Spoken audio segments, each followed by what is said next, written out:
देंगे। ये टॉपिक हमारा लास्ट वाला टॉपिक है, protection and conservation of the environment, कि हम अपने माहौल को पोल्यूशन से कैसे बचा सकते हैं। पहले तो हम ये जानेंगे पोल्यूशन होती क्या है, फिर हम उसको कंट्रोल करने के तरीक़ों के बारे में जानेंगे।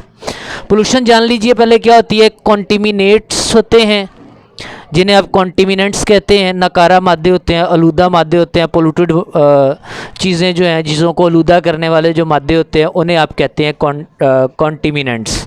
लेकिन इसके साथ ही पोल्यूशन होती है। पोल्यूशन थोड़ी सी अलग टर्म है सेम कैटेगरी में फॉल करते हैं दोनों। इंडस्ट्रीज़ जो होती हैं produce tons of the waste or the effluents these waste pollute our environment.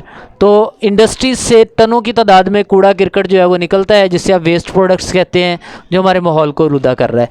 ये पहला सोर्स है, इंडस्ट्रियाँ जो हमारे माहौल को आलूदा कर रही हैं। Number 2, कॉन्टिमिनेशन of the environment with harmful and unwanted chemicals is called pollution.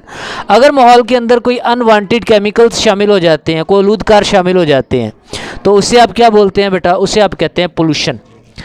अब पोल्यूशन के असरात क्या होते हैं? पोल्यूशन हमारी बॉडी पर क्या असर करती है? पोल्यूशन का जो सबसे पहला असर होता है, पोल्यूशन से कार्सिनोजेंस और टॉक्सिक्स मटेरियल जो होते हैं वो पैदा होते हैं, जो कि कैंसर का सबब बनते हैं। नंबर 2, लेड जो है ये ऑटोमोबाइल से निकलती है, जो गाड़ियाँ वगैरह होती हैं इनसे लेड निकलती है, क्योंकि ऑक्टेन नंबर को बढ़ाने के लिए हम एक इसमें ऑक्टेन नंबर को इंक्रीज़ करने के लिए केमिकल यूज़ करते हैं जिसे टेट्राइथाइल लेड बोला जाता है। वो अमूमन औकात जो है गाड़ियों के अंदर इस्तेमाल होता है। जब गाड़ी का इंजन जो है वो ठीक से वर्किंग करता है तो गाड़ी स्मूथली चलती है, तो उसके लिए आपको लेड का एक कंपाउंड मुतारफ़ करवाना पड़ता है गाड़ी के अंदर, ताकि पेट्रोल का ऑक्टेन नंबर बढ़ जाए।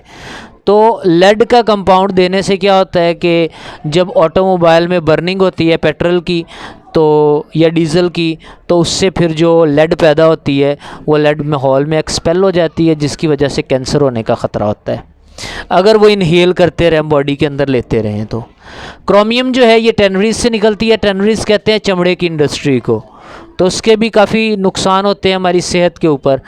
बायो कंपोनेंट्स जो हैं वो हमारी वर्ल्ड से लूज़ हो रहे हैं। बायो कंपोनेंट्स कह लें कि पोल्यूशन की वजह से कोई ऐसे कंपोनेंट्स जो हमारे माहौल के अंदर ज़िंदा अज्जा जैसे माइक्रो ऑर्गेनिज़म्स हैं, कुछ माइक्रो ऑर्गेनिज़म हार्मफुल होते हैं, कुछ माइक्रो ऑर्गेनिज़म हमारी बॉडी को कह लें कि सेहत प्रोवाइड करते हैं। जैसे कुछ बैक्टीरिया हार्मफुल होते हैं और कुछ डेंजरस होते हैं, ठीक है। जैसे सैक्रोमाइसिस सेरिविसाई बैक्टीरिया है, वो फर्मेंटेशन के लिए यूज़ होता है, तो वो हमारी बॉडी के लिए हेल्पफुल होता है। ऐसे जो बायो कंपोनेंट्स हैं वो इस वर्ल्ड से लूज़ हो रहे हैं पोल्यूशन की वजह से। तो अगर ऐसा ही चलता रहा तो इस प्लानट पर ज़िंदगी गुजारना नामुमकिन हो जाएगा, ठीक है। वैसे अगर डीकम्पोज़र भी पोल्यूशन की वजह से ख़त्म हो जाते हैं, डीकम्पोज़र वैसे पोल्यूशन को ख़त्म करते हैं। जो मुर्दा जानवर मर जाता है, कहीं पे फॉल स्मेलिंग आती है, तो वो डीकम्पोज़ करके सारा ज़मीन के अंदर उसे डाल देते हैं। अगर वो डीकम्पोज़र ही दुनिया से ख़त्म हो जाए ना तो हम सर्वाइव नहीं कर सकते, क्योंकि डीकम्पोज़र चीज़ों को डीकम्पोज़ नहीं करेंगे, डीकम्पोज़ नहीं करेंगे तो रिसाइकल नहीं होगी, रिसाइकल नहीं होगी तो हमारा वजूद यहाँ पर मुमकिन ही नहीं है। तो as it continues for the long time, अगर ऐसा ही चलता रहा लंबे अरसे तक, life will not support on the earth, तो ज़िंदगी इस ज़मीन पर गुजारना नामुमकिन हो जाएगा। ठीक हो गया।